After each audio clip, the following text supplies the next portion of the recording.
Hello बच्चों, इस video के माध्यम से हम लोग साइंस पढ़ेंगे क्लास फर्स्ट के लिए और चैप्टर नंबर 3 है और इसका सेकंड पार्ट है। ठीक है, सेकंड पार्ट यानी किसका, what help us nothing, इसका हम लोग सेकंड पार्ट पढ़ेंगे। और ईयर्स हमारे कान, we hear with our ear, हम अपने कानों से सुनते हैं। हम क्या करते हैं, अपने कानों से सुनते हैं। Our ears tell us if a sound is soft और लाउड, हमारे कान जो है बताते हैं, हमारे कानें क्या करती हैं, बताती हैं कि यह साउंड कोमल है या जोर की है। लाउड मीन्स क्या होता है, जोर की आवाज़। लाउड यानी जोर की, जो हम लोग पटाखे वगैरह की आवाज़ सुनते हैं तो वो जोर की आवाज़ होती है। यानी हमारी कानें यह बताती हैं कि आवाज़ जो है कोमल है कि जोर की है, जोर की आवाज़ है। They also tell us if a sound is sharp और डल, यह भी बताती हैं कि साउंड तेज है कि तेज आवाज़ है कि धीमी है। डल मीन्स क्या होता है, धीमी। यानी कान यह भी बताता है कि आवाज़ तेज है कि धीमी है। ठीक है, आइए देखते हैं हम लोग कि साउंड जो है 4 प्रकार के होते हैं। सॉफ्ट साउंड, सॉफ्ट साउंड का मतलब क्या होता है, कोमल आवाज़ जिसे हम लोग पेज पलटते हैं, जैसे बुक वगैरह पलटते हैं तो ये क्या होता है, सॉफ्ट साउंड होता है।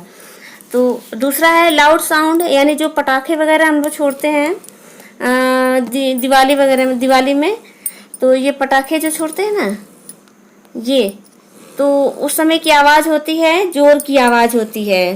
ठीक है, वह उस समय की आवाज़ कैसी होती है, जोर की होती है। फिर शार्प साउंड, शार्प साउंड का मतलब होता है कि जो विसिल वगैरह बजाया जाता है, विसिल बजाने से वह तेज आवाज़ आती है। शार्प यानी तेज से आवाज़ आती है, इसको शार्प साउंड कहते हैं। डल साउंड, डल साउंड जिसे हम लोग कार वगैरह का दरवाज़ा खोलते हैं ना तो उस समय डल आवाज़ आती है, तो वो क्या होता है, डल साउंड होता है। यानी हमारा साउंड जो है, हाँ इस तरह से डल साउंड, ये डल साउंड है।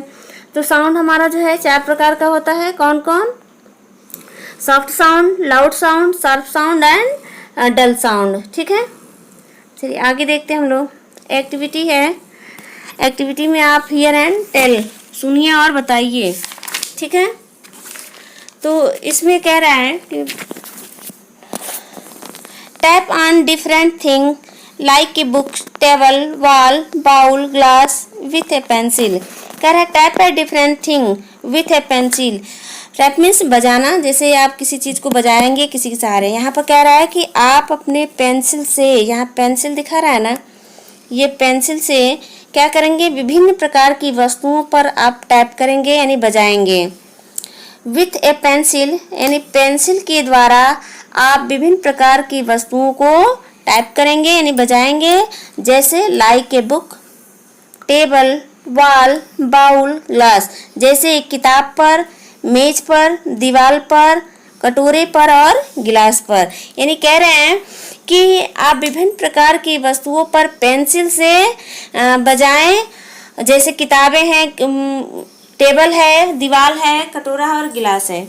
ठीक है, और लिस्टिंग केयरफुली, और लिसन केयरफुली, और ध्यान से सुनेंगे, ध्यान से सुनेंगे। Shut your eyes and ask a friend to tap on the thing again.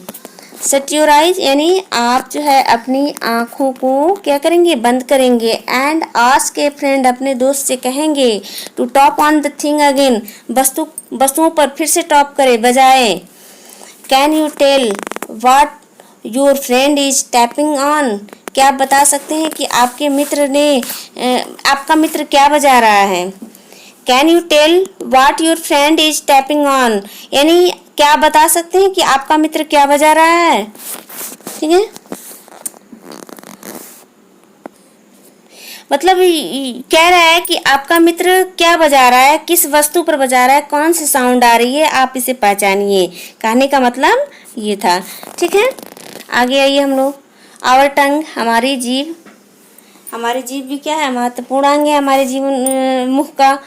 We taste with your tongue, हम जो है स्वाद लेते हैं अपने किससे, जीभ से। We taste with our tongue, हम अपने जीभ के द्वारा स्वाद लेते हैं।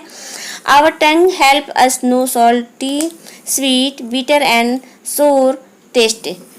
हमारा जो है टंग जो है, जीभ बताता है कि कौन सी वस्तु जो है सॉल्टी है, स्वीट है, कड़वी है और खट्टी है। यानी हमारा कहने का मतलब बच्चों कि हम जीभ के द्वारा स्वाद लेते हैं और जीभ ही हमें ये बताता है कि कौन सा भोजन जो है या कौन सी चीज़ें जो हम खा रहे हैं या ले रहे हैं, अपने जीभ पर रख रहे हैं, तो वह नमकीन है कि मीठी है कि कड़वी है कि खट्टी है। इन टेस्टों के बारे में जीभ जो है हमें बताता है।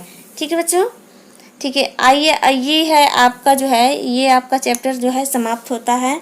इसके बाद जो है आपको मैचिंग होगा और write R for right and W for wrong लिखने के लिए आपको दिया जाएगा। आप इसको कर करके व्हाट्सएप ग्रुप में भेजेंगे और या इसके मीनिंग को आप नोट डाउन करेंगे और उसे याद करेंगे। ठीक है, आपके सेकंड पार्ट समाप्त होते हैं। Thank you.